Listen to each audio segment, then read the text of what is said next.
bringing back that beat. With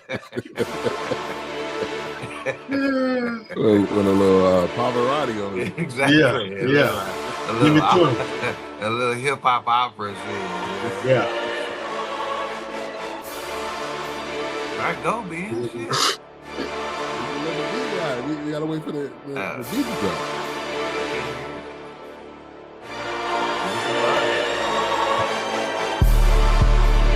It's the State of the Union intro. All rise. Yeah, really. Yeah. The honorable. Yeah. And a welcome to the Fourcast. It is 2 weeks. It is 2 weeks.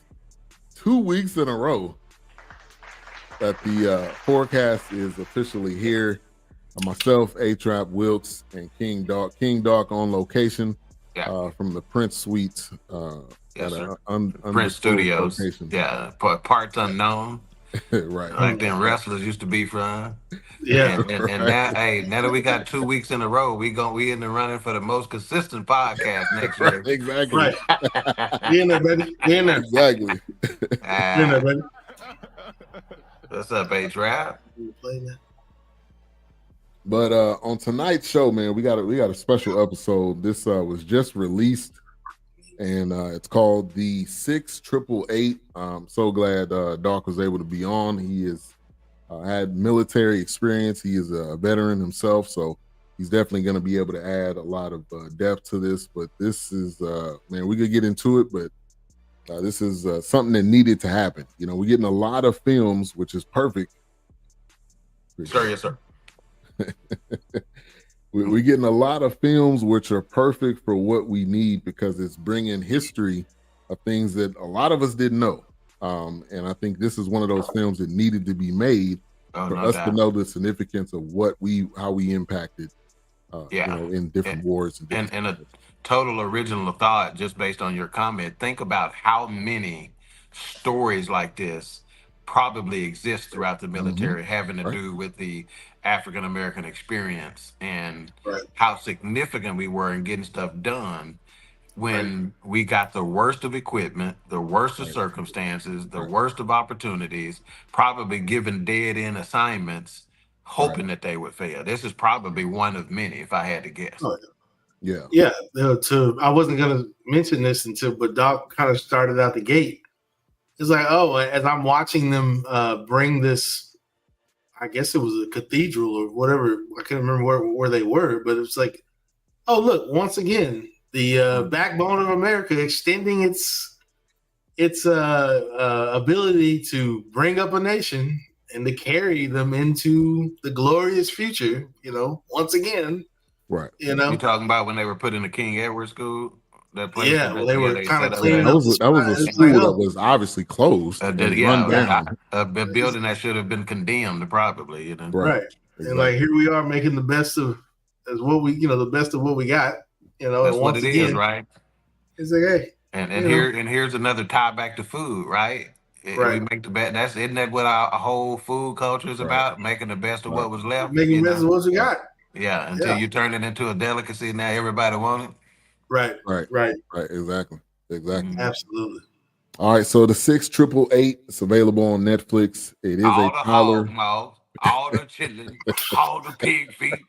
Why every time I come in the kitchen? I like hog maw. I like pig feet. I like high blood pressure. Oh, sorry, my bad. Hey, that's facts. Yeah. But the 6888 available on Netflix. Tyler Perry directed film.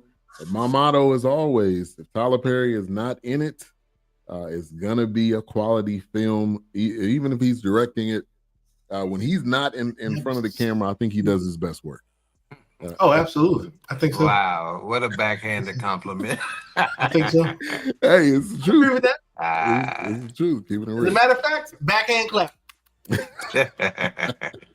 I'd rather just give him a backhand. How about that? But man, Doc, if you want to give us the breakdown, or Yes, if you want me sir. to do it. Yes, sir. Our little plot overview. The 6888 is a 2024 American war drama film written and directed by Tyler Perry, the aforementioned Tyler Perry, on the 6888, the 6,888th Central Postal Directory Battalion, an all-black and all-female battalion in World War II. The film features an ensemble cast, which includes Kerry Washington with the face, Ebony Obsidian, Milauna Jackson, Kylie Jefferson, Shanice Shantay, you know she black, Sarah Oh yeah. Jeffery, Pepi Sonuga, Moriah Brown, no she black, Gregg Sulkin, Susan Sarandon, Dean Norris, Sam Waterston, and Oprah Winfrey. The 855 joined the war effort. The 855 women joined the war effort to address a 3-year male backlog. Despite discrimination in war-torn conditions, short over 17 million pieces of mail ahead of schedule. So just a little spoiler alert, they were given 6 months. They did it in 90 days. Yeah. Definitely shout out to the wonderful ladies. Right on.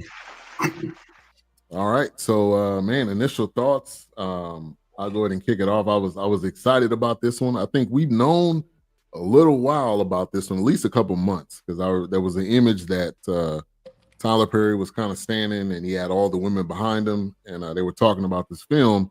I had really no clue what it was about. Obviously, they were a part of World War II, but I didn't know to what degree, what impact they made. So I was looking forward to this one. I know this was right up our alley, and this is one of those films, again, it, like A-Trap always says, needs to be made to tell the story, because if the story's not told, we'll never know. So, A-Trap. Great movie. Looking forward to it. History is my wheelhouse. Knew nothing, absolutely nothing about this. Thoroughly impressed. All right, Doc. Yeah, Tyler Perry. I'm hoping, there's a lot of Tyler Perry fans, fanatics, and haters, right? I think all of us probably are somewhere in the middle if we had to gauge it, right? If he stays in this area, he has the resources to do so. Obviously, Yeah. Oprah Winfrey loves him, so they can collaborate financially if necessary. If he stays in this little lane, man, he could create a niche for himself that will, I think, evolve him to a point to where he's universally loved by our culture. It won't be a split decision anymore if he stays in this lane. And I think he's shown that he can do it and do it well. Find those little stories, man. These stories are Right. and they crossover stories too. Like anybody listening to this or watching this, one of the takeaways I had: there's not a human being who could watch this and think that how these women were done was appropriate. Right. So it's a crossover kind of situation and can be a nice little niche for him if he wants to stay there. Yeah, and really, the further away he gets from like Medea, I think the deeper the meaning is, and the deeper the stories are. So I'm all for it. Yeah. All right, Whoops. Yeah, no, I enjoyed it. Coming from a military background and just kind of hearing some stories from my grandfather, and having the encyclopedias in the house and thinking about Doris Miller, it was one of those things where it was just kind of like, man, I didn't know much about this story, but I do remember vaguely, and I mentioned this back, backstage, if you will. I do remember hearing something about like this backlog of mail and the issue, and it may have briefly just mentioned who, helped drive that, but then went back into the fighting efforts. So it didn't really talk about much about how that mail got to loved ones and things like that. So, I really enjoyed this. I loved honestly, I may watch it again, but it was just, I feel like, you watch it again, you may see something else you didn't see at first because you're just watching it for the first time. But no, I enjoyed it. I think Kerry Washington did a great job. I mean, maybe I'm wrong, but I felt like she made it believable. I mean, I enjoyed it. Killed it. Like, I mean, she's obviously done dramatic roles. Scandal obviously is probably the biggest one we can think of, but she also has done a recent show with LeBron James' daddy. I think it was called. That don't sound like some old black man porridge conversation. You know, LeBron James daddy, you know, LeBron James daddy. Yeah, he used to stay over there by the rec center. Yeah. But I think it's called Unprisoned. It's a really good show, though. But I mean, she's done a lot of great things. Let me get to the chat real quick. We got a couple comments. Biggie Chief, thank you for tuning in. Appreciate you. She said, really? She said, I am a fan. I think when we're talking about Tyler Perry. Yeah, Tyler Perry. I mean, you can't deny that. You know, I don't know who. Let me ask you this: who know Biggie Chief? Before I go there, I want to make sure I don't. You, that's you, A-Trap? Okay, I'm gonna be a little nicer then. I don't think anybody can deny. Is anybody questioning whether or not Tyler Perry? There's a split decision on him in the black community. No. I mean, is that questionable? Everybody didn't love Tyler Perry, huh? Yeah. Yeah, true. I feel that. I mean, it's like I like this speed of Tyler Perry, but then even if he's in, like, I was surprised when I saw him in he was in a Star Trek. He was in what was the one? Right. He was in another movie Alex Cross. So I was like, I see what he's trying to do, but for me, like, I don't know. I am down the middle. So I mean, and me too. And to answer that question, why can't he? I think they mean why can't Tyler Perry do both? He can. He has the resources. He has the. He can. He's free to. The question is, should he do both? And then my answer is probably not. Do what you're best at. You know. Yeah. But he can. I think for the most part, and I'll speak for myself, and I think people probably agree. I think we're tired of the Medea thing. Like, we get it, you know, it's hilarious, but in fairness, to a certain degree. But in fairness, that's what got the resources to be able to do what he needs to do. So I ain't even hating on Medea. And here's what's funny. And here's what's funny about the Medea thing. Well, literally, I say we, but maybe I don't want to cast a broad net like that. But what society will sit up here and complain about, the masculinity of a black man. But you running to watch Medea though, dressed what? I don't understand. What do you mean? It's the double So, standard. Yeah. Hey, Trap, what's your take on Tyler Perry, and can he do both and all this other stuff? I agree. He should be able to do both, simply because at some point the black community gonna have to learn how to laugh at itself.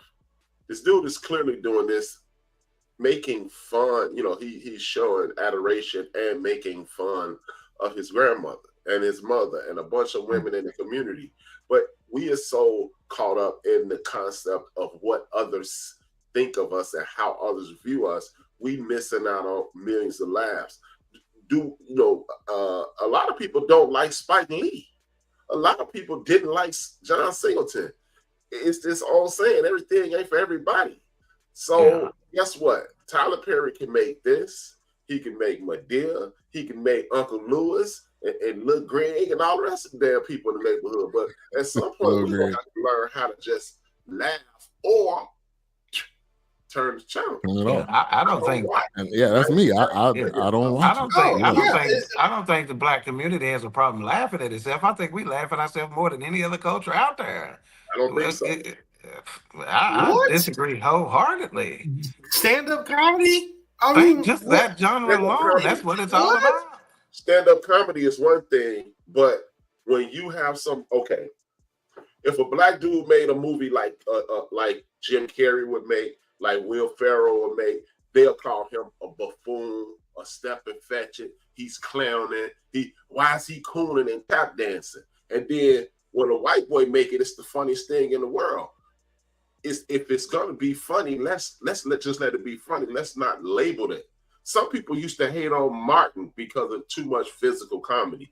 But if this is what I choose to do, why don't you, since everybody loves this term, I don't see color, and treat me normal. Okay, let the people who have physical comedy be physical comedians.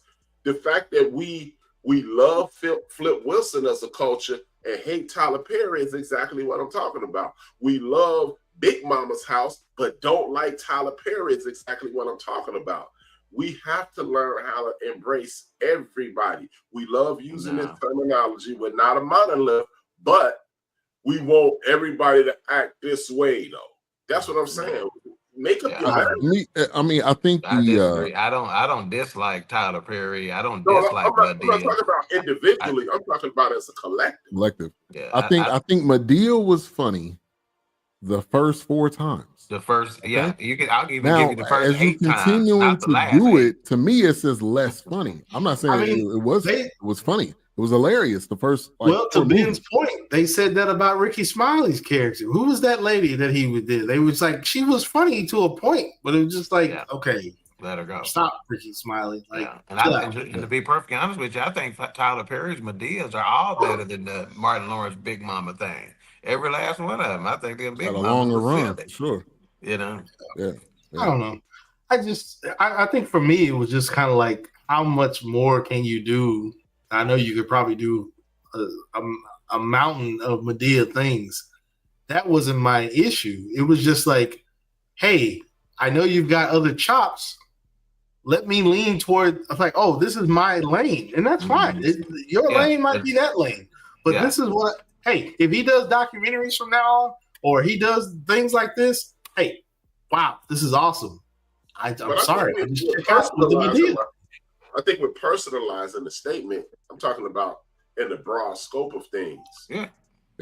You know, but I think in the broad scope of things that we are down the middle. I think that statement was true. I think it's just like this show. Half the people love him, half the people don't. You know, I think so. I don't think that it's a society or as a culture we're all saying, you know, or downing him for doing the Madea thing. To be perfectly honest with you, I didn't even think about the man in the dress thing it being a negative until probably he had been around for 10, 15 years.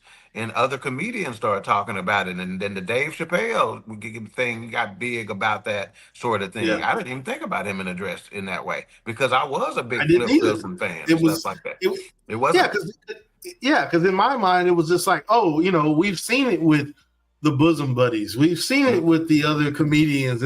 But all of a sudden, it's like, oh, the black man is selling his soul to Hollywood because he's. Oh, wait a minute. Medea's cleaning up out here, though. Mm-hmm. Yeah. What are you talking? Which one is it? I think we can literally, we can literally as a people do anything and be funny. Yeah. So the funny part is not. It's just. I mean, you can compare it to like Kevin Hart or Tiffany Haddish, like these people that have these, the type of comedy that they have. At some point, it gets tired, and so like, okay, you gotta. That's why Kevin Hart started to reinvent himself, doing True Story, doing different things. And hell, Tyler Perry himself may be of that realization, which is why he's going in some other direction. Doing some other things, maybe. All right, let's get to some other comments. 412. No, fuck that. I want to keep talking about this shit. He said good stuff. Hey, we appreciate that. We appreciate that. Unprisoned is a great show. It is. It did not get renewed. I mean, it should have, but it's on Hulu. It's a great show. You can go there. Yeah. All right. So let's get into this film. Once again, it's available on Netflix. You can watch it now. I would highly suggest you do it. And this is a family watch. You know, I watched it. My daughter watched it. She learned something. She was interested in it. She was asking questions, and I think that's also the bigger picture of, are they going to want to learn more about their history, learn more about how we impacted culture and how we impacted things. So obviously, like I said, this was during World War II, based on a true story, true events. I don't know to what degree, but I think it clearly you could see where it was. But Lena, who's kind of the main character, and then you got her mom, which that was great banter. That was nice back and forth with the mom, and I'm assuming maybe that was like the sister. Something. Yeah. But I love that because that's our grandmother and our aunts or whoever. I think we've all had those type of experiences. So kind of talk about that initial interaction that they had, and kind of Lena coming on the scene. Doc, I'm gonna go to you first. Yeah, I've not seen her in anything. I think based on the as little as I've seen her, if this is her first kind of big role, I think she killed it. She was very believable in that role. So whenever an actress or an actor, should I say, because now politically correct, all of them are called actors. There's no such things as actors and actresses according to the new Hollywood or whatever. But when an actor makes you forget that you're watching a movie and they just think this is a real story. I mean, she just seemed like she was just that girl, right? I think her interaction with the young Jewish kid early on and all that kind of stuff, I just think she did fantastically, really do, and the banter, man. My wife, she tries to watch every movie we review with me. And she was cracking up I thought that was the Auntie. That is the Auntie, her mama's sister. And I think we all got one very similar, now and I think she was a little overdoing some of the dialect that she was using on some of the words. Some of that was a little, seemed a little over the top, but I got it, and I still appreciate it. It didn't take away from the funny, she that real, ain't it? That just tell you the truth. It just is what it is, and it's funny how a conservative mom will seem to always have a sibling that is less conservative that is talking to the kids real, like, boy, go on and do, girl, this ain't, So I thought that was fantastic, a fantastic way to kind of set the dynamic of this and where she came from and what the life was in that town before all of the stuff took place. I think that was fantastic. Yeah. And so the actor, her name is Ebony. She's been in Wu-Tang, American Saga. She's in Sisters, a regular in Sisters, which is a Tyler Perry joint. Y'all know, if he just say somebody's first name, he got a problem with the last name. So let me just. I ain't even gonna try. Obsidian, Ebony Obsidian. It ain't even. Y'all ain't gonna do me like that tonight. Where Craig at when we need him to ask you what college you say you mineral. But A-Trap thoughts. Oh no, it's nothing that I did like about this movie. Correction. That first like 3 minutes of the movie was pure fantasy, but outside once they got to the crib, it was better. Ain't no what you mean by that? Go into that a little bit more. Ain't no white dude driving around no sister in no middle of no little white town. Me and Big and Brother was watching it at the same time. We was texting each other and we were laughing at it. But besides that, it was super dope, man. I can relate to it. The sister and the one sister and the other sister, because I can remember that happening at my aunt's house. My aunt was on her son real bad. And my mother looking at her nephew, and she saw he was kind of shrinking, and she just grabbed him. She said, "You know what? I'll tell her to shut her fat ass up next time." I love it. Yeah. I'll tell her when you leave. And then I love it. And we left, and he laughed. He lit up. So I definitely relate, and that's one of the things that's super cool about Tyler Perry. He makes his movies culturally relevant and super relatable, much like the dude we were celebrating last week in August Wilson, speaking directly to the community and having people adapt to us versus always doing it the other way. Right. And did y'all see, speaking of A-Trap, talking about fantasy with the white dude riding her around town, did y'all see them old men in the background when they was watching her ride by and they were going like, God, I didn't see that. Funny, man. I'm like they were mad. He was riding with him. What the hell is this? That was out of that car. Yeah. All right, Wilkes, you want to add anything on to that?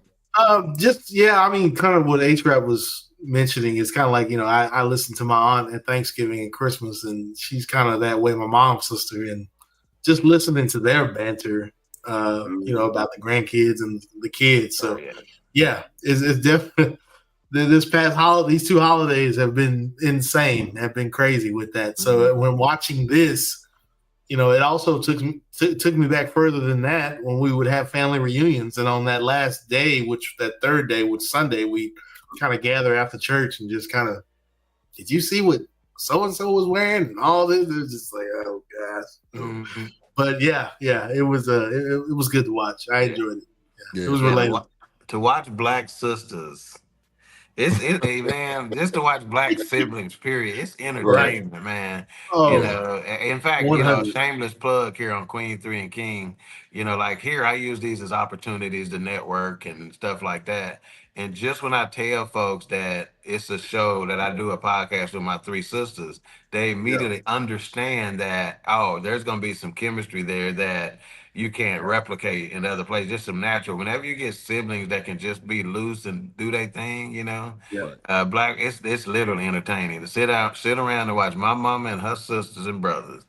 And especially once you're old enough to know their triggers and stuff, you can Right. kind Right. of get it Yeah. started. You know what I'm So you saying? egg it on. You can Hey, you remember instigate that it. time? Right. Right. Right. And Yeah. just sit back Yeah. and watch the show, Yeah. Right. And no matter how many times you tell it, you remember that time, you just keep Right. it under your wing, Right. Right. One of Right. those things. Right. And it's nice when you're an adult now and you can egg on the conversation. Right. You remember that And time not y'all get the did this? shit slapped out of you. Right, exactly. You Yeah. in grown folk business here. You don't have to Yeah. worry about that no more. Yeah. Yeah. Now you meddling. Yeah. Right. You meddling now. Yeah.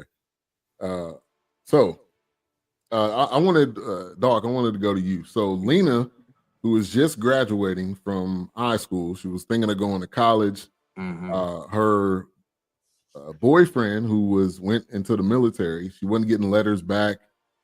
She ended up getting a letter, and or she ended up getting notified. She didn't get the letter.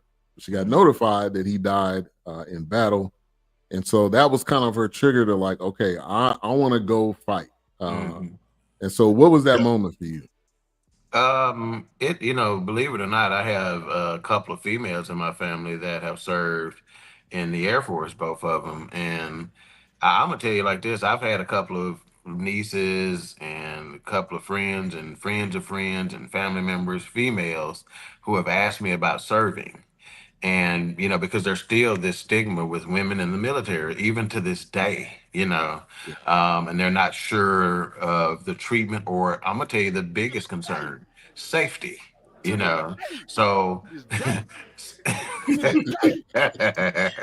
So so for a wartime safety issue, I really thought they were a little, like, I didn't think they reacted strongly enough to it, to be perfectly honest with you, because she's volunteering the wartime and you're a black and you're a female. The Annie did a little bit when she was like, you ain't gonna do nothing, they ain't gonna have you do nothing but serve them white folks. You can do that here and not get your head shot off, or whatever, Right. So that's what it brought me back to. It brought me back to all the times that females have asked me about my opinion in terms of them joining the military. Now, I always gave them a positive opinion and recommended that they do it simply because I know what life it can afford you. And both of my cousins who went and did it, their life is amazing, and the military has a lot to do with that. So it kind of took me there. But again, I thought they didn't react strong enough to her going, because I'm like, nah, that, Yeah. if Oh, safety is an man. issue right now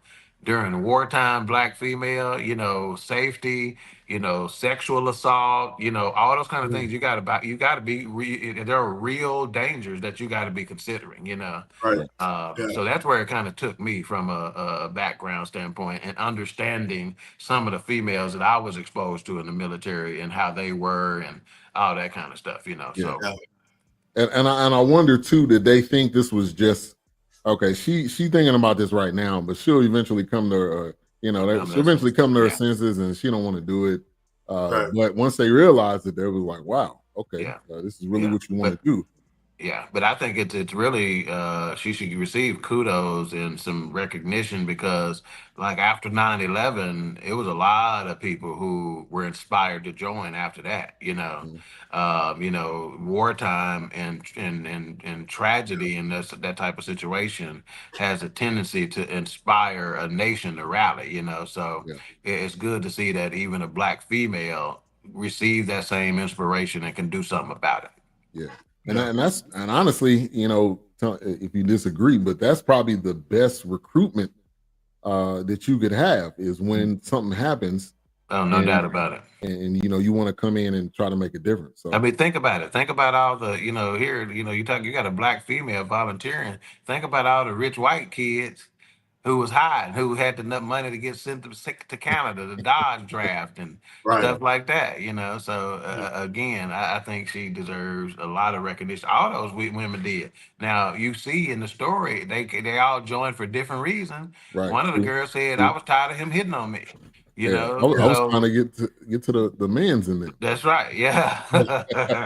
So, you know, so they all had their reasons. And I think that was one of my notes I made is that why did the women come?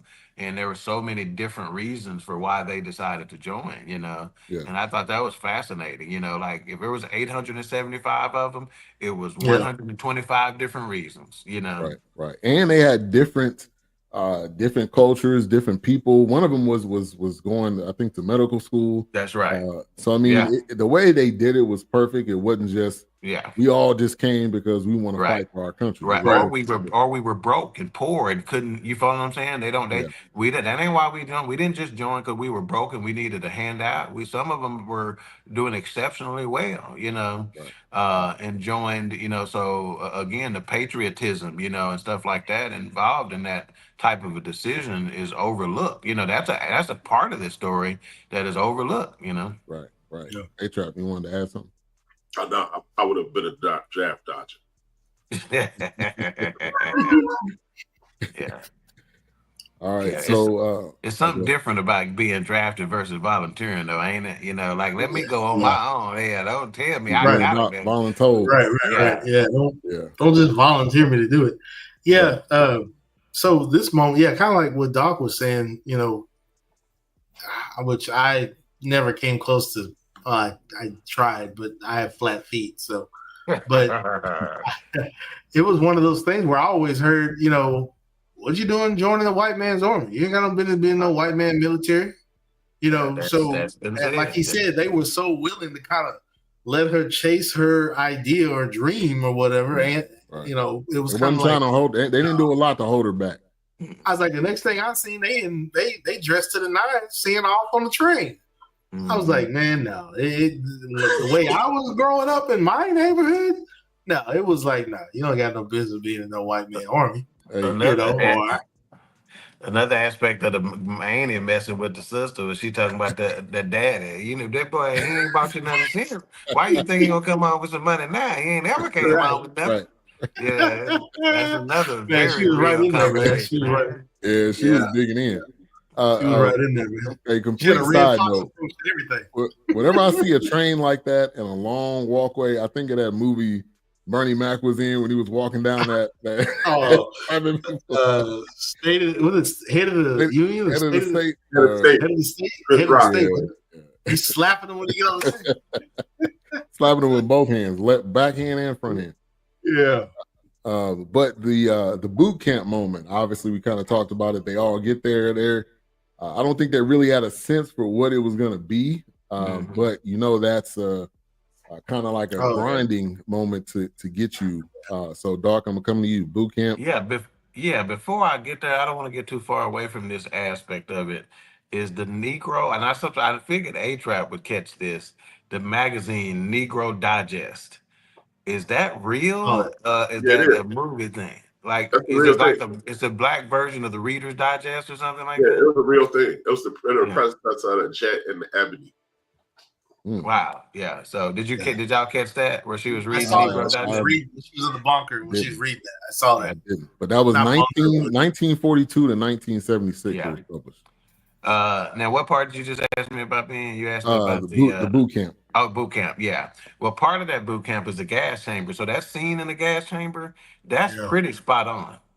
Yeah. That's pretty spot on. We had to go through his gas chamber. Hey, it was a little room like that. You got your mask on, you go in, and you sit down, and then you got to, at some point, they give you instructions to take your mask off.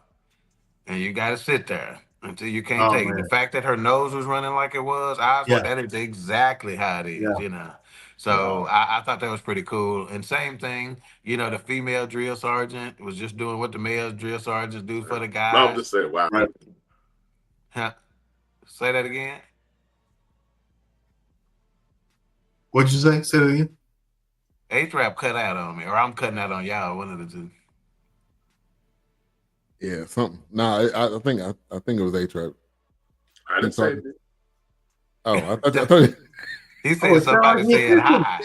I thought you said something. Okay. No, I just said God. I was visualizing the scene and thinking about it in real life. I was like, God. Yeah. Oh, yeah. Yeah. Okay. Yeah, but that's legit, you know. So, and I thought Kerry Washington did a pretty good job of that. You know, like it's a lot of talking going on earlier. She's setting she's setting the situation up in their mind of the training they're about to go through and what I'm about to teach y'all and what I'm about and this is why and who you are. And she already started talking to them about you're gonna be doubted and you're gonna be this and hey, I had a drill sergeant who talked to me about when she says you must be better than the white soldier, not as good. You can't just be as good as the white soldier. You got to be better than. I had a drill sergeant that told me that exact same thing. He didn't tell me that until graduation day, and he came by Roas Brothers, who was standing in formation, the same situation, and he came by and he just looked at us, and I can picture his face right now. When I say this cat was hard on brothers, we were talking inside. We like, man, is this one of these brothers that's, you know, we called him a coconut and a Oreo. You know what you call them folks, black on the outside, white on the inside. We said, man, why he on the, he don't do nothing to them white boys. He always on my shit. I mean, we was on him, Right. so he came and stood in front of us and we thought, okay, here go the dickhead about to say some dumb shit at graduation. And he just stood there for a few seconds and let the moment just be what it was and just looked at us and looked at all us in his face and he goes, you know why I was hard on y'all? And he didn't say nothing else. He just pointed at his skin and walked off. Yeah. And we all understood exactly what he meant at that Oh, point. yeah. So I mean, that's, and really, our parents have had these conversations. My Right. dad has had plenty of them conversations. I've Like, had look, that conversation with my kids. right, exactly, Yeah. exactly. So it's you obviously you get it at home. When you get into the military, it's a bigger, you know, it's a bigger group, and there's different groups and different divisions and all of that. So you even got to prove yourself even more. Yeah. And And I know, like for Go me, ahead. when I was in ROTC, we went up to Fort Sill in Oklahoma. Hey man, let me tell you, we weren't really in the military, but they were not kidding with our ass. Let me tell you, that. Trying to shimmy across that rope, across that little creek, they go, oh yeah. Them obstacle courses. Yeah, man. Oh man. Yeah, and when she talked about that whole, if you're on time, you're late. When I say, ask my wife how annoying it is for me to be early at everything. I know she is annoyed at it. She's like, this nigga, it ain't even, we 30 minutes before. What are you up for right now? You know what I'm saying? Because you're ahead of those obstacles or something may happen. If you're ahead of that, be ready for anything. That's and that's just who I am. But like I said, I'm from a military family. I had family in Desert Storm, in Desert Shield. My dad was a Marine. My grandfather was in the Korean War. I had other kinfolk in the Army in that 30 plus years. So trust me, I had to hear it and I had to get it. So it was one of those things where it was like, why is this not done? Why is this not straight? Why are you late? What do you mean? I'm just 2 minutes meant everything. Yeah, it's one of the things that I wish I could do for black teenagers is go to high schools and teach them about interviewing skills, you know, and one of the things I would tell them is be there 15 minutes early at the very least. You got to be there at least 15 minutes early. Don't show up, you know, 5 minutes in, you know. My brain is programmed for anything can happen. And I that's one of my biggest things. I have friends that tell me, oh, let me guess, you're probably like 2 minutes, 3 minutes, or they'll even say, oh, you're probably like 30 minutes early. Yeah, I am 30 minutes early. Forgive me. So plus you got a case the scene out. You got to see where the excess is at. It's just how man. That's just I hate not being on time or trying to get close to that time because I just had to hear that growing up and being a part of that. So it was one of those things, and especially my grandmother being a Sunday school teacher for the adults and being a wedding designer and a florist, it's just being timely was a thing. So my grandfather being time, I wish you would tell my grandfather, why are you being late?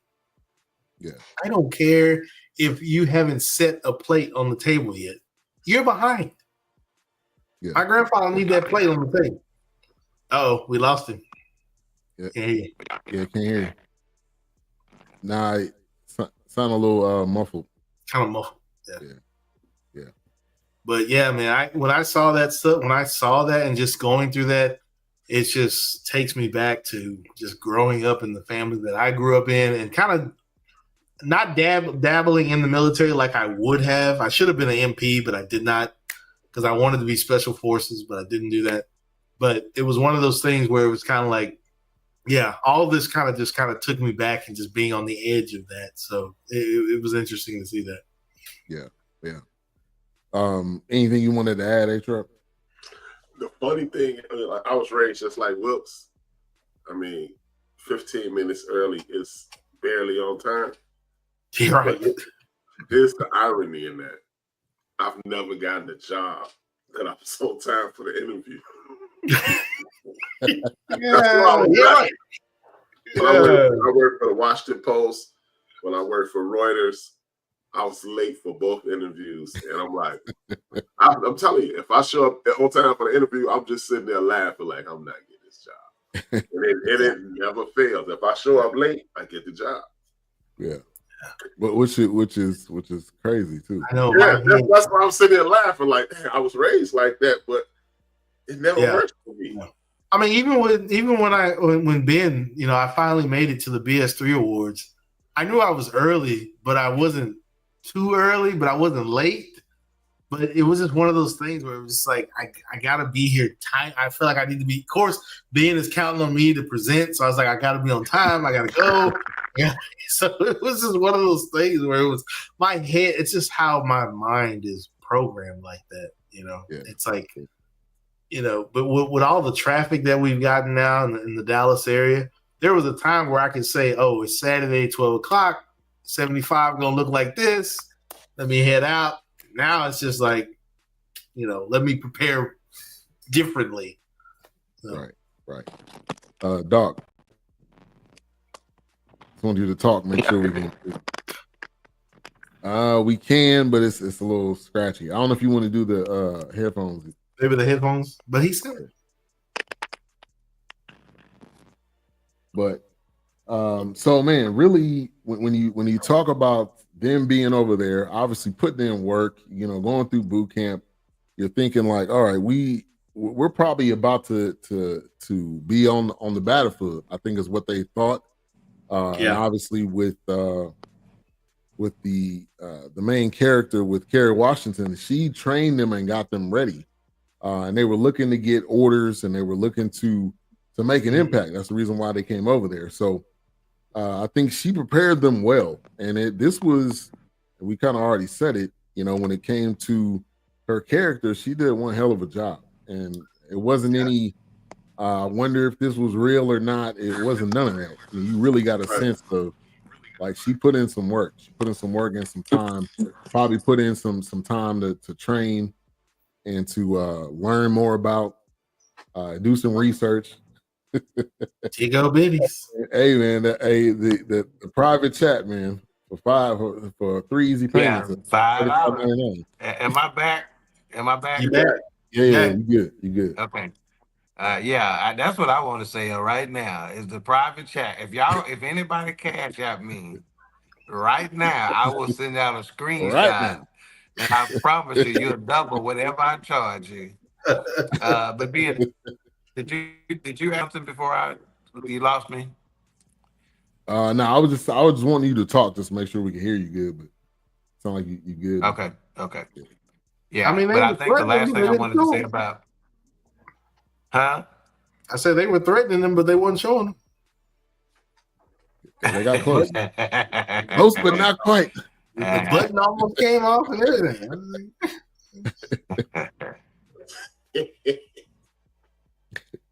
Oh, go ahead. No comment. Yeah, you can't watch titties. You can watch two only. Right. That's it. Move on, man. I'm not gonna say nothing, man. Shit. Yeah, man, move on, man. Let's go, man. Yeah. I really appreciated the introduction to the boot camp, the introduction to the ladies. That's one good thing about stories like this. you know, and one thing he did do, introduce you to each individual. And again, as I mentioned earlier, we always say we're not a monolith, and he showed you every woman in this situation has a different walk in life. Some of them doing it for revenge, some of them doing it for patriotic, some of them doing it for escapism, others are doing it for employment. It was a wonderful situation to get you, to let you know and let the world know, or expose the world to the fact that all Black women are not Beyonce or Cardi B or whoever it is that you assume that they are. We have different walks in life, we have different points of views, and we have different reasons for doing what we do. So again, Tyler Perry, like, you know, to tap back into what we were talking about earlier, I that's one of the reasons I don't mind the Madea thing, because he's just showing you, hey man, I can go in any direction I want, and then when I choose to, I can scale it down and come right at you. So that's the beauty in Tyler Perry, and I'm not even a fan at all. Yeah. Yeah. This movie and of Jazzman Blues are the only two movies I've ever watched of his. So I might be a fan. I just, you know, I'm just tired. Mama, those clothes ain't mine. You know, not Yeah, I think Jazzman Blues, this, and I think when he did Alex Cross is probably probably my three favorite movies of his, because it was different, and it was not the traditional. So real quick, what I wanted to do, we got a couple of photos, and which at the end which is why you got to watch this entire film. At the end, they actually showed them marching, which was another huge moment in the film. But let me pull up a couple photos here. This first one, which I believe probably in front is probably Kerry Washington's character.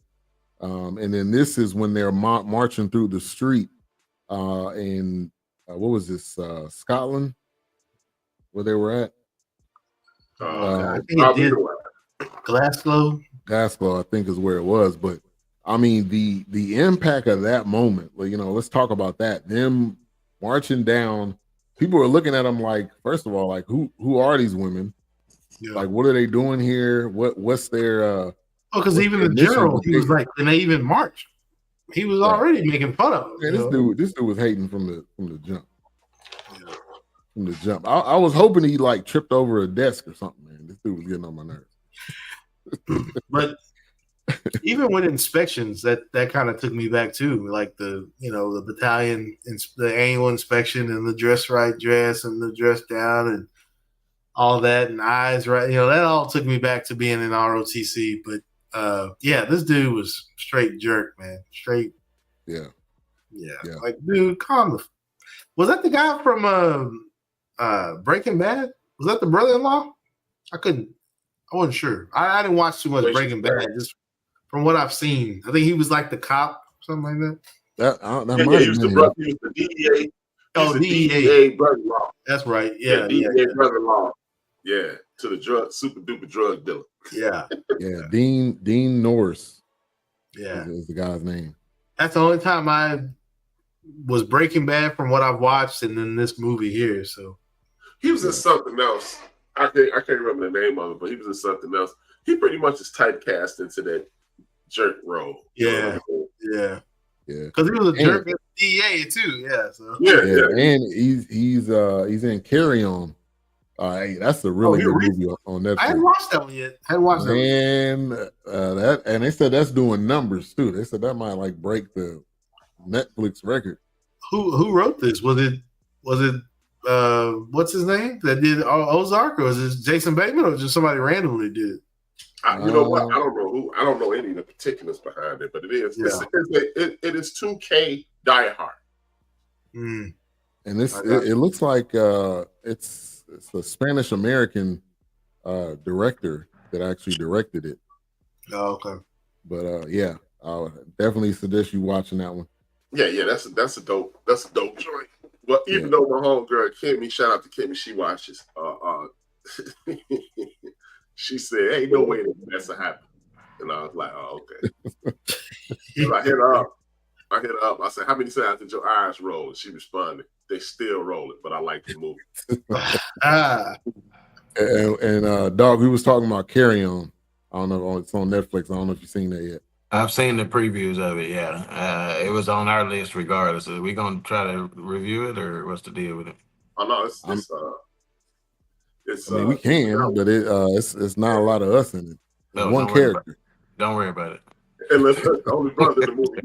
There's two brothers in the movie. One get fired, and one get killed. Nah. Oh, I'm playing. Okay, cool. Right. Well, Let me give a shout out to my got parents. fired. Yeah. Thank you for tuning in. So one of the originals of the 68, 88 was from North Carolina. Okay. Catawba County, where my parents are from. Okay, that's what's up. Okay, shout out to that. What county is it in? Catawba. What it is. Catawba? You sure? Yeah, I'm sure. Okay, all right. All right. So we were talking about them marching down the street. Doc, man, talk about that moment. Spot on, man. And when they did the eyes right thing, man, hey, look at her. Hey, Let me just say something, man. When it came to marching and cadence, that's the only thing I wish they'd have did is if they sung cadence. That's the only aspect of it I wish they'd have done. Yeah. But when I say the marching was so tight and we took that seriously, like how sharp you were in marching, and when they did eyes right and present arms, hey, they were so tight on that, man. That was legit, man. That's why I was telling them, like, even though I was I had a brush with just being in ROTC. Mm-hmm. When it came to inspection time, open ranks, closed rank, dress right, I mean, salute, present arm. Yeah. Oh man, that stuff just it's chills, man. That scene gave me chills, man. I'm kidding you not. Then when they reached out to the side and they reached out to the front, dress down, just right dress. Oh my gosh, that stuff is. Oh man, that was. You talking about the unity? I mean, and if you're in this film, how many times you practice that? Because I know it's kind of corny. Like they were just doing this. It may be kind of corny, but that's why, like, Rhythm Nation with Janet Jackson, like when she does that, like those different, man. Oh gosh, no doubt. It's insane, man. It's like that unity is. I love it. And thanks to A-Trap, the private chat cost has gone up to $20 now. It's going up 3 bra sizes. It's going up. That was sharp, man. I would be interested to know exactly how long it took them to get that right, man. Because that had to be something that some of the got to be in unit part of it, man. Yeah.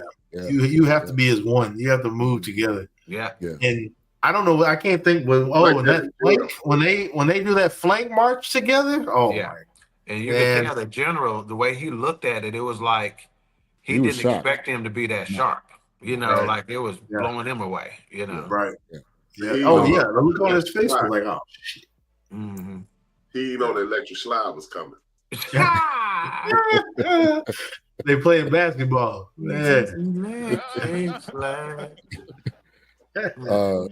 rewind back a little bit. They were looking for orders. They were looking for basically an assignment, and they didn't get one. I mean, so this was, and she was graduating classes. So I'm assuming, I guess those that were graduating were probably going to like kitchen roles or doing different things, but it wasn't anything that was, I think, in Europe.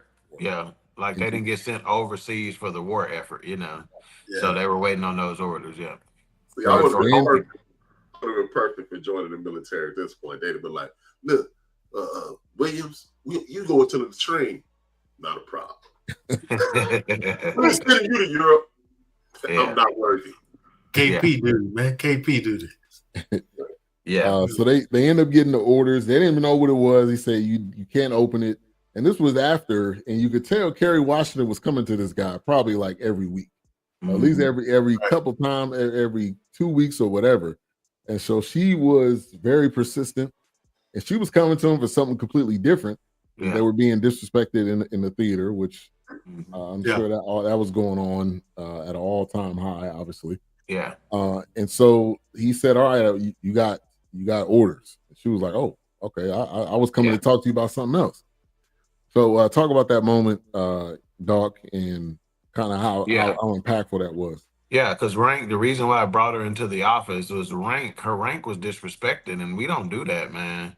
That is a big no. Yeah, man. You Male, know, female, they don't do male, that. it doesn't matter. It never Right. mattered when I was in there. I mean, I remember some of the times that's been most significant for me and showing proper respect for the rank. Females have been involved. You know, even when I got out of the military or I was out, I've been out for 20 years at this point. I saw a major that served with me, and I called her, "Hey, Major, such and such, it's Colonel." You know, like she like, I've been out of the military for 20 years. I don't know how many promotions you done got, you know. No, You going scratchy. losing, they're losing. You went underwater. You went into SpongeBob mode. Yeah. Right. Vessel duty, man. Yeah. He's out of the water for real. Like you snorkeling. Like, damn. I don't know, but yeah, exit and come back. But yeah, so them, finally getting their orders. I felt like that was a big moment. Now, obviously, they didn't know what it was. He said, "Don't open it, till you get on the plane." And then they end up kind of finding out that they were on mail duty. Basically, they were what they were going to be assigned to. So the floaties. Yeah, her kind of right hand woman was like, they don't think we can do anything, huh? Now, what was I'm trying to see what her name was. Which one? That was the captain. I think her name is Milauna Jackson. Well, when she got promoted, she was still captain. So major, then her captain was, I can't remember who her right hand woman. Yeah. So her name is Milauna Jackson. And she was basically commenting like, they don't think we can do anything. So they're just gonna put us on basically they're gonna put us on mail duty. All right, dog, we got you back. You wanna add on or say something? He's still frozen. Oh. No. It's lagging. Okay. Maybe the headphones? Right. I can tell y'all about when I was in jail then.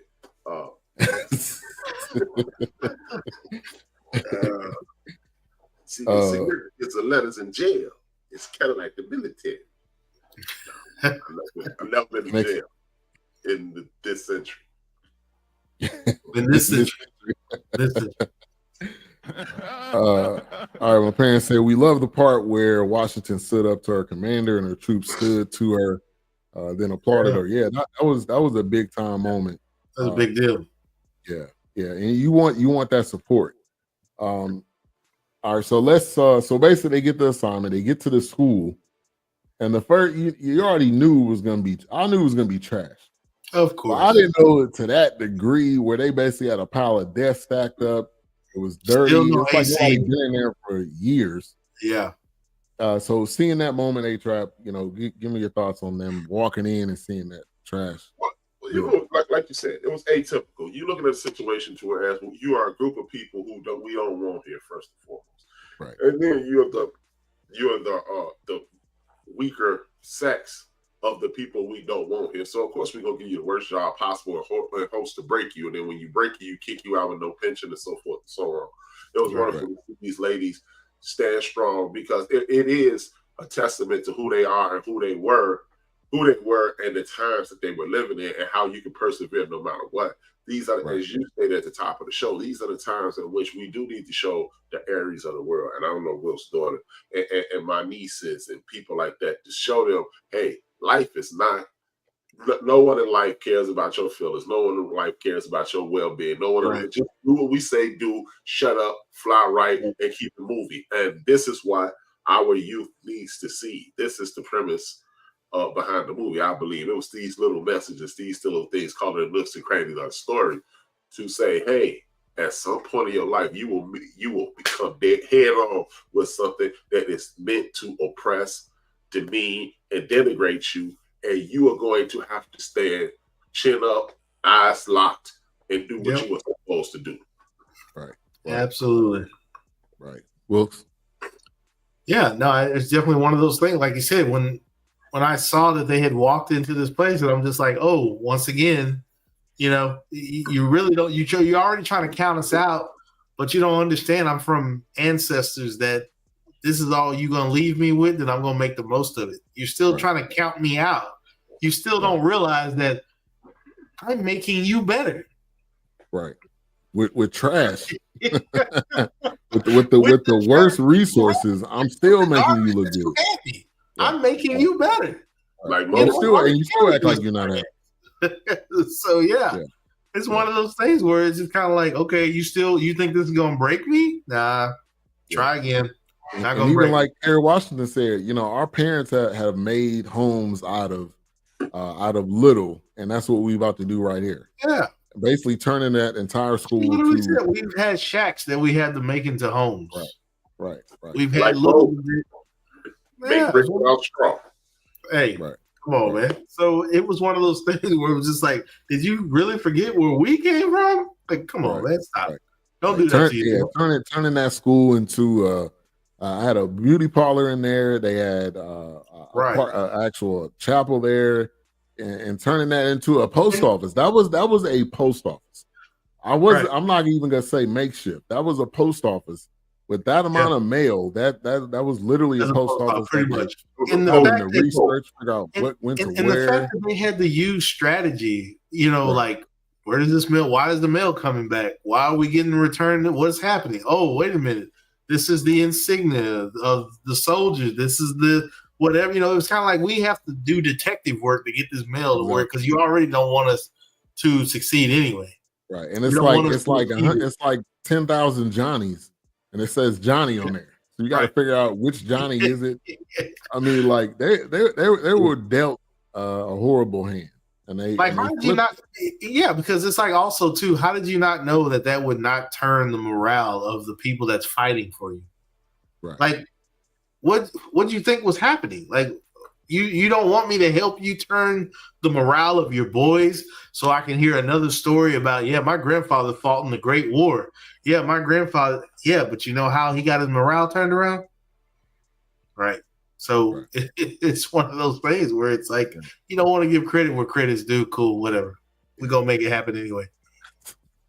I thought you was going to bring yourself in. I'm trying to do it a different way and see if maybe it'll do me better. I'm just going to perform as a guest right now and put me in the proper position, though. I don't like being in the basement on this side. You want to be on the right side of the basement.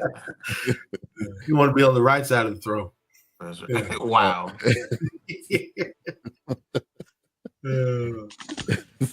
Yeah. All right.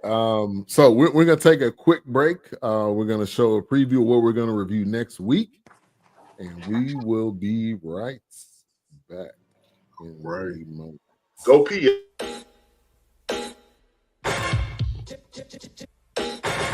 If my pops finds out I got in trouble in school today, I'm definitely gonna be on punishment.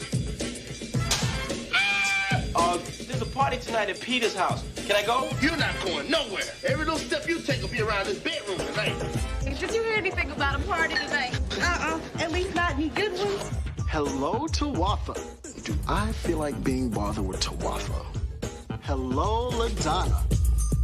Booming.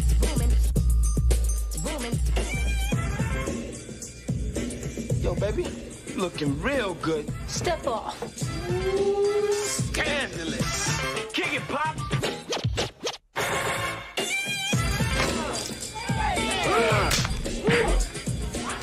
What you got to say now, punk? How much more trouble can I get into? Hey, Eraserhead. Look, I'm in prison. Just do me a favor. Don't pick up the soap. Wait till I find him. I'm gonna kill him. Yo, y'all look who fell into the gig. Hey, this ain't Soul Train. The two finest women in here. Now, how could a man choose? He better choose right. Okay, so where we're on our way to? The house party. What? The house party. Jay ain't going to that damn party. That's all to it. I don't give a damn what you say. Gonna make me a social misfit.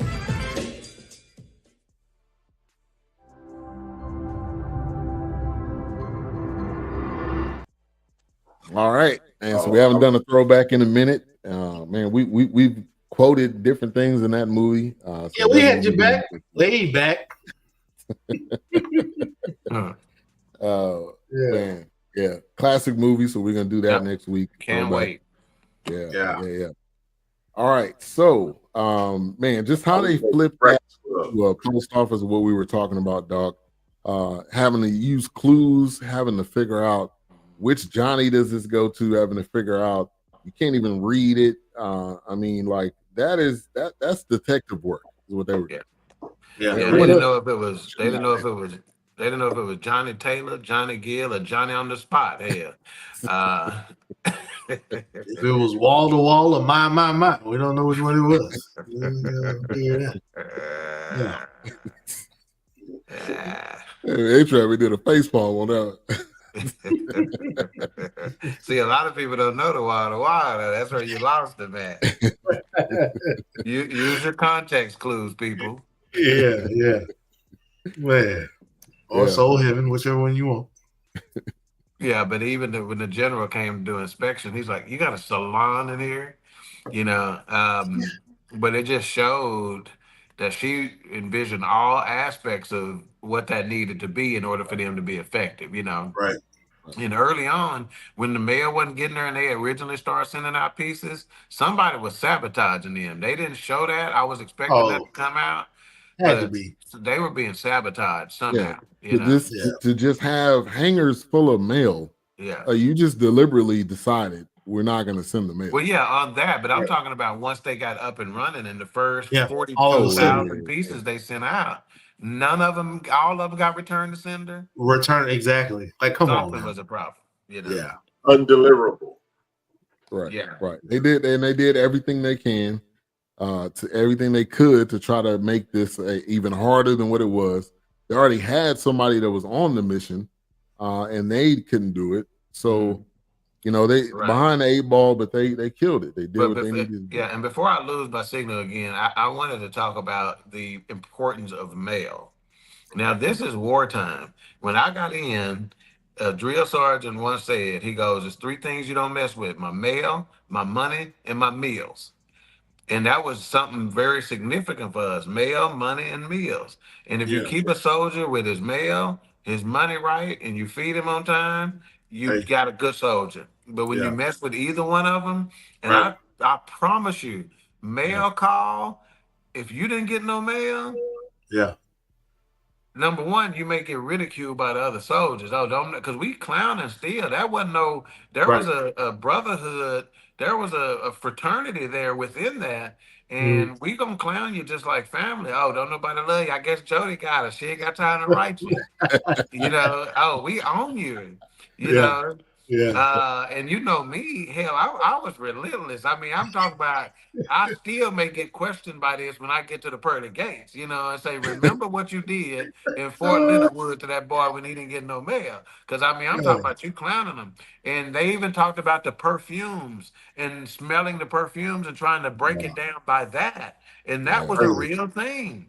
You know, trust me, when you got a letter and it had perfume on it from the house, you walk with your chest out for until next week mail, you know. And don't have a family that actually sends you a full care package. That's a box with cookies and stuff from home and all that other kind of stuff. Don't be that. That's a whole nother level, you know. So mail was super important, and that's just regular time. That ain't even wartime. So imagine how important mail is during wartime for a soldier morale who don't even know if they're gonna see their family ever again. You know, and the morale really was on both sides. The soldiers needed that morale, and the women needed that morale to have an order to do something. And they needed to just show that, hey, we can do this little thing you want to give us. Even though you didn't give us, you know, a ton of time. And when she seen all that mail, when they pulled up in the Jeep and they seen, it's one hanger of mail, he was like, nah, it's all of these hangers full of mail. And the leadership at the time who let that go down, must be so short-sighted, man. That look bad on them. Like that, this is your team that you just letting. They're just on an island. I can't, because I can't imagine how it would have. The outcome would have been, they probably would have burned them damn satchels of mail had it not gone the way they wanted. They didn't get anybody in there. Probably. Right. A-Trap. I was going to ask Doc a question. You said you spoke about the importance of writing. What kind of behaviors did you see when people didn't get those letters? You know, I know you said y'all were teasing them, but was there any long-term effects when someone didn't get mail? Oh yeah, generally it led to a behavior that probably caused them to be Article 15, which is, short of being court-martialed, anything like that. But that's exactly how you would call them. It became behavioral issues, and they started acting out and doing stuff. Like it was just one white cat, man, and I don't think he ever got no mail. One day, this joker climbed up a tree and would not come down. Wow.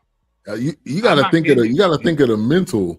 Yeah, he the drill sergeant shut the whole day down because the dude would not come down from that tree. He threatened him. He did up there, if you don't want me to come up on that tree, because if I come up there, you ain't going to come down the way you want to come down. Yeah. He did everything he could to where finally they just removed us from the area. I don't know how they got him down, but next thing you know, he's gone. Yeah. And so at the connection to the house, because again, this is just basic training, to where we only gonna be here at this part of it for 6 to 8 weeks. Then you're going to another school part. Then but even just in that alone, you just don't understand how, and especially if your home life ain't right, and you go. Right. You got to hear from some folks to know that it's still being held together, so to speak. Right. So it most definitely affects behavior. Go ahead, A-Trap. Another question about the military experience. If you did, how long did it take you to become homesick? And then, if you were, how long did it take you to get past? Shit, how long did it take you to become homesick? One day? Hell. It don't take long at all. You're homesick immediately. But I think it's all about personalities. Different personalities handle that different ways. I've always been a relationship builder. So I was able to connect with another cat from Dallas right away, and so as a result, we kind of got a buddy system going. And so he knew some of the same places I knew. He knew some of the he had just graduated from high school, just like I graduated from high school. So we can start talking about the sports of it. Oh, did y'all play us last year? Or, you know what I'm saying? So you got a little bit of home that way, Yeah. But everybody didn't have that because there was some people coming from Wisconsin, and they're the only person from Wisconsin. Don't nobody know your life, So yeah, homesickness was it's just as real as it is that people experience in the college experience. Were there nicknames that were issued to help with home? Like I know sometimes you see the drill thing. Sometimes it wasn't flattery. Hell no. Just getting to the good part. Exactly. Oh hell no, they wasn't flattered. Shit. Yeah. But yeah, man, mail was obviously extremely important. They knew the mission. They knew what they had to do. And they were focused. So there's 2 female soldiers. Looks like we got them back. But there's 2 female soldiers that had to drive, and they had to get the mail to the location so they should sort it and all that. And so when you look at that situation, they were driving and they end up hitting a IUD. I guess I don't know, but they called it something different. But they end up kind of rolling over this, and they told everybody to get out, and they had to make sure that did what they were trained. And they told everybody to get out. They tried to get out and end up blowing up. So, I mean, even though, they had another moment where the alarm was going off and there was a kind of a bomb warning. So they had different moments, even though it was sorting mail and having a post office. They had moments where there were tough things that they had to deal with, and then losing 2 of their own obviously was tough. And what they had to do to bury them, which I know was hard to experience. But go ahead, Dawkins, we got you back. Yeah, and in that scene, what it makes me think about A-Trap asking those questions. even the women there, like the girl with the where her shot top didn't fit, she Yeah. played the role of checking people and making fun of people and et cetera, Right. you know. And you kind of see where the team would get together and protect the one if they see that, okay, she can't handle it like the rest of us might can handle it. You know, that kind of stuff went down too, you know, where, you know, there were alliances and you were trying to protect because they were still fellow soldiers and we were trying to push you, but not push you too far, you know, and stuff like that, you know. So, yeah, I thought they did a fantastic job of showing that. And it is a very, very real thing, you know. Yeah. And when you think of this many women, they only highlighted what, 6? But you think of all the relationships. 875. Right. Right. Think of the different, you know, groups, you know, the different relationships that you had to build, you know, feeling comfortable with people, getting to know people. And this wasn't an easy time. So we didn't even talk about the boat ride over. Yeah. Just basically just being. Yeah, they didn't. That had to be, man, not just a boat ride. It was a plane ride first, then a boat ride. Then the boat. You know, and that, you know, you're talking about generally you're flying in C-130s where they're just benches. You know, they're not. This ain't no comfortable. This ain't no Southwest Airlines. This ain't Delta. Right. This ain't American Airlines. You're on a hard bench on a C-130. Right.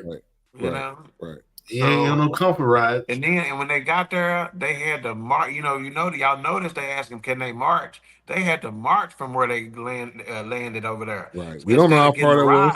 Normally, you're gonna have some trucks, cattle trucks at least. No.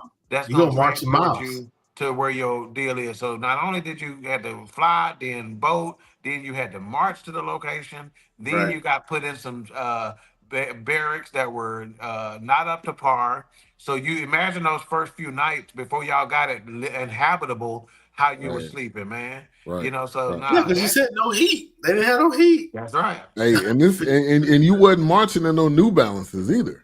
Hell no. I looked at them boots, man. Man. Oh my God. They were not made for walking. We had nothing like that, but I used to call ours concrete busters because they were damn Time out.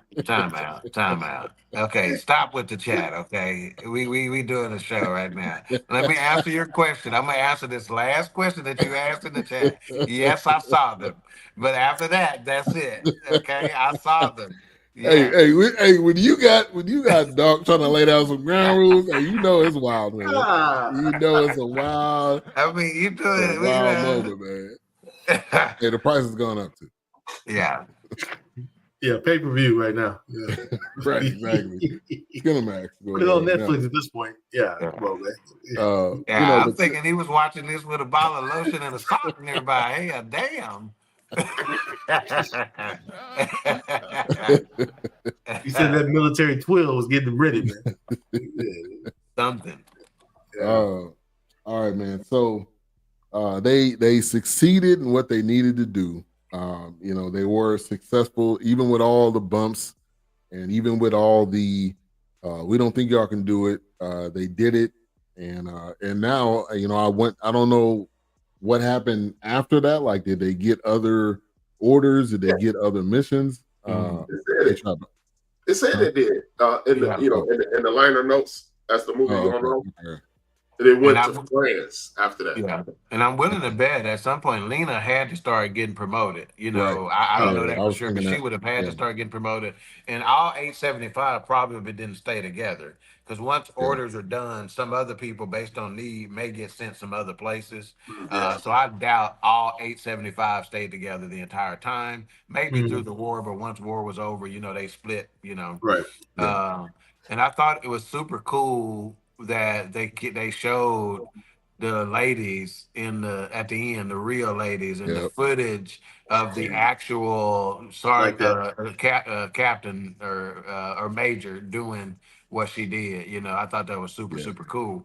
One of the things, there's two things that I want to mention. Being one, you didn't notice the quote from BS3 Network during the Dallas Stars playoff run last year. How do you eat an elephant? One bite at a time? Oh, yeah. One bite at a time, yeah. They said, I don't know. She was walking through the mailroom. And That's how they okay. termed, we got this big task ahead of us, Right. So she uses. So I'm like, wow, BSB network thing. And then another thing that y'all might not have noticed, they were talking about rank this whole time, and then she walked through out in the open over in Europe. She walked across this parking lot kind of looking situation, um, and some soldiers passed her, and they didn't salute her. Yeah. yeah, Now, she didn't say anything about it because in wartime, you don't salute out in open in public Oh. because if you do, you your identify identity, they could be spies. officers, and so therefore, if the enemy is watching, they know who to kill. Yeah. You follow me? Wow. So you don't Wow. salute in those situations. So I noticed that as well. And then one last thing, as long as you say sir, you notice how she was talking shit to them? Right. There's a standing rule that as long as you say sir, Right. before or after, Yeah. you can say almost say whatever you anything to want? an officer. Yeah. Oh wow. You can say almost. They're not going to limit what you can say as long as you say "sir" before or after. That shows the proper amount of respect. So if you're gonna cuss, man, fuck you, sir. Literally, Respectfully. there have been people who said that. And it's like Yeah. that And makes it okay. and there's no slight. They don't feel any No, slight at all. no. I mean, I'm not They're gonna say not they don't supposed feel to. slight, but Because you may get in trouble, or they may get checked for talking to me that way, but it's not going to be because you didn't show the proper military respect. At Yeah. that point, it brings it back down to the man-to-man level. You follow what I'm saying? Right. And now I've done what I needed to do in military. It's like I'm showing you your proper respect, but you out of line. I'm showing you your proper respect, but you pissing me off. Yeah. Right. Oh yeah, because she was checking them niggas in the movie theater. Yeah. Like, look, hey, But man. you notice she kept saying "sir" at the end of Right. it. Right. That's all right. It's okay. Which gets me to a question. When she got to do, when she said over my dead body, is Yeah. that truly martial worthy? It can be, and you got to understand.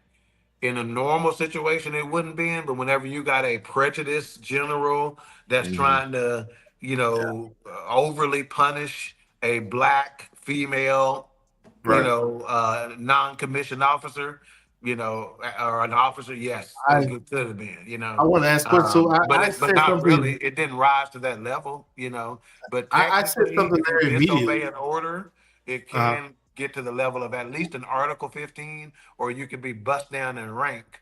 But to be court-martialed and imprisoned or something like that, that would be pushing it. You'd have to go. Yeah. You'd have to be calling in some favors, and it'd have to be some corruption to get you to that point. So, Okay, because I was going to say, was that like a level of insubordination? But I guess not. I mean, I felt like I guess it wouldn't, because she was saying "sir" over my dead body, sir. But but if she wouldn't have done it, like he could have pushed the issue and said, "Yeah, you are, and we are taking you out." Like she couldn't have stopped him from doing it if that's what Right. he If he was going to do it, he would been have. like, "Okay, that's your choice. Then it's going to be your dead body."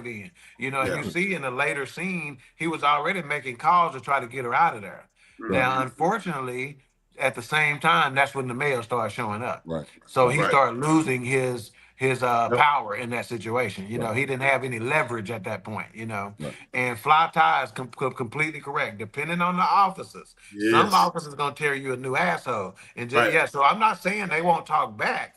I'm just saying that keeps you out of a certain amount of trouble by you saying "sir," but the standing is rule. I can say anything I want as long as I put "sir." And you got to understand, some of us are officers. So you tell a black officer that, he gonna talk. He gonna not only use his military rank and might against you, but he gonna use his soul power on you too. Oh yes, just as fly as you is. Right. But and showing Lena at 100 years old sitting down, kind of reading the end of that was amazing. So it was very well done. Let's get to some final thoughts and Mike rating. A-Trap. 4.5. Excellent movie, excellent story, great educational purposes. It was fun to watch. I've been clowning all show in the chat and our chat. But I'm like Wilkes. I will watch it again simply to see what I didn't catch on to. But like I said, only thing I laughed at was the very beginning, the Jewish kid driving around with the black girl in the rumble seat through this little white town. I was like, yeah, get out of here. But besides that, I would say it is a 4.5. I thoroughly enjoyed it. I will watch it again. I recommend everybody in the world to watch it, simply because it is a great story, something that needs to be said, something that has to be said. And I'm glad Tyler Perry, I salute Tyler Perry for doing it and not waiting on, no disrespect to anybody in another culture, like Steven Spielberg or anybody else, but it's always best when we tell these stories for the nuanced conversations and things of that nature. Like, even like my biggest joke in the chat room has been the breast jokes, but I really respected the fact that the one girl was prim and proper and the other sister was like, nah, y'all got little breasts, y'all got those breasts, these titties. And I really appreciated that, because it was just like, these people are from everywhere and they came together to get one mission done. So I was clowned this whole show. I don't know why I was feeling so silly, but it's probably the cold medication. But nah, I'm really that silly. But I really enjoyed this. I would recommend it to any and everyone. Yeah, definitely. Doc. I mean, I really don't have anything to add. I think he said it exactly right. You shout out to Tyler Perry for doing it, not waiting on, a traditionally white director, producer, filmmaker to do it. It's our story. It should be told by us, and tell the good parts and the bad parts. That's real life. If you're going to have an accurate depiction of who we are and what we were and what we are and where we come from, tell the whole story. You may help somebody, and my rating was exactly the same. It was a 4.5. Mike, H-Rap, the only thing I'll ask you is, did you start at a 4.5 before this show and stayed at a 4.5? Mm-hmm. Okay, I was probably at a 4 and probably raised to a 4.5 during the show as I heard myself talk about some of the things that were good in the show. So I'm at a 4.5. All right. Whoops. I mean, kind of echoing what everyone has kind of said. Thank goodness, Tyler Perry decided to go in this direction, because you don't have Tom Hanks trying to produce it or promote it, which Tom Hanks is big on military, and him and Steven Spielberg, once they link up. But it's great to see Tyler Perry Studios, going after a story like this and telling it. I don't know. Maybe we'll get another reimagined Tuskegee Airmen. I don't know, but it definitely. I enjoyed it. Maybe some Buffalo Soldiers. We don't know. We'll see what happens. So it was one of those things where I enjoyed it. It was a 4 for me, but then as I was watching it and listening to you guys talk and just kind of thinking about the things I remember growing up at my family, military family, it's kind of. I kind of remember that. So, or hearing those stories from my grandfather and things like that. So, 4.5. I enjoyed it. Definitely will watch it again for me, because I feel like I'm going to catch something else that I didn't notice. But I know when I started watching this and they went into the male section, I was like, man, I remember something like this, but I don't remember going in depth in history class. I do remember something about the postage being held up, people not getting letters, and it just kind of briefly went into another section of history class. But I love to see this. This was good. This was new for me, because I don't think there's been any other movie about these ladies. No, not that I can think of. And I forgot to give the IMDb. They got 6.6 out of 10. Rotten Tomatoes, only 53%. But Netflix, 88% on Netflix. So yeah. And for me, I was kind of teetering between a 4.5 and a 5. I didn't see, it was nothing that I was like, all right, this was extra, or this was too much, or they didn't do enough. And watching it with my daughter, interesting enough, one of the actors was in like a Disney movie that she used to watch like years ago. So that connection is there, and I think it's a great movie. It's got comedy in it. It's got the realness in it. It's got some of the racism that we obviously know was going on, and none of the actors seem like, okay, you trying too hard, or that's not a good role for you. So I'm actually going to give it a 5. I didn't see a lot of any errors in it, anything that was missed or dropped. And again, shout out to Tyler Perry. I know we talked about him all show, good, bad, and ugly, but definitely shout out to Tyler Perry for doing this. These types of movies need to continue to be done so the story can be told. So what's coming up tomorrow on well, not tomorrow, but what's coming up this week on the End of the Bench? Tomorrow. Yeah, I know you're doing it daily. Tomorrow is the year-end show, and I'm just going to address some things that I've seen throughout the year and things I think we need to do to carry on. It is already started. I mean, I posted it already. It's called the 100-Year War, and I'm talking about we have been set back 50 years with our lack of engagement, civic engagement, and it's going to take 100 years to get us even, and then we can go forward. All right, definitely looking forward to that. 50 to move on. Yeah, the End of the Bench Media. Make sure to subscribe. I'll put that up on the screen there. Subscribe to also those other channels as well. The Return of Queen, Three, and King next week. You got a title or anything yet? No, okay. I'm not going to release that just yet, but we will have one of our favorite special guest hosts on, and it's been a while, so I'm gonna act a pure D fool. So, and then coming soon, we will have a live broadcast from Mr. Cajun in Forney, Texas. So Ben and Wilkes, hopefully y'all can come out that night and kind of be with us as well, since it's local. So look for that too. That should come out in the month of January. Hey, and what about the show? I sent y'all something about doing Music Month for February, Black Documentary Music Month. Mm-hmm. There's a Luther documentary, there's a Prince documentary, there's a Michael Jackson documentary, and then we need to find one more. Because I remember you mentioned Thriller 40 Thriller. That's right, Thriller 40. Yeah. Hey, and that Nelson George, he's pretty major. Yeah, so my nephew has reached out to him, so hopefully Nelson George can come on the show that week, because he had talked to Nelson George before Thriller 40 got released, asking him about release date and all that other kind of stuff. Once it was released, Nelson George followed up with him and say, "Hey, it's been released. Let me know what you think about it." So with that kind of interaction, he may actually be willing to pop on with us. Yeah, definitely. Yeah, definitely looking forward to that. Next week, let's talk in the chat that night. Really.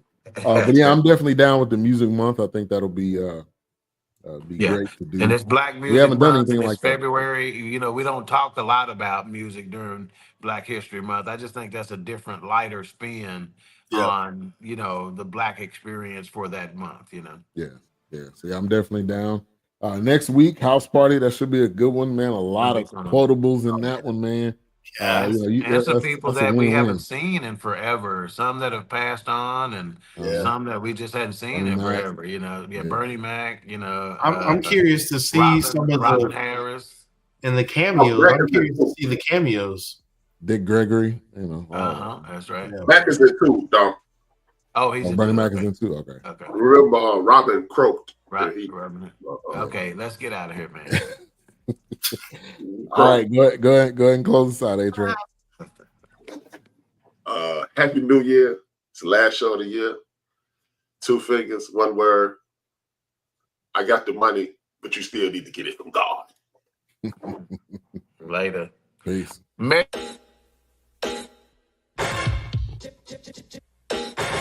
If my pops finds out I got in trouble in school today, I'm definitely going to be on punishment. There's a party tonight at Peter's house. Can I go? You're not going nowhere. Every little step you take will be around this bedroom tonight. Did you hear anything about a party today? At least not any good ones. Hello, Tawatha. Do I feel like being bothered with Tawatha? Hello, LaDonna. Booming, booming, booming. Yo, baby, you looking real good. Step off. Scandalous. Kick it, Pop.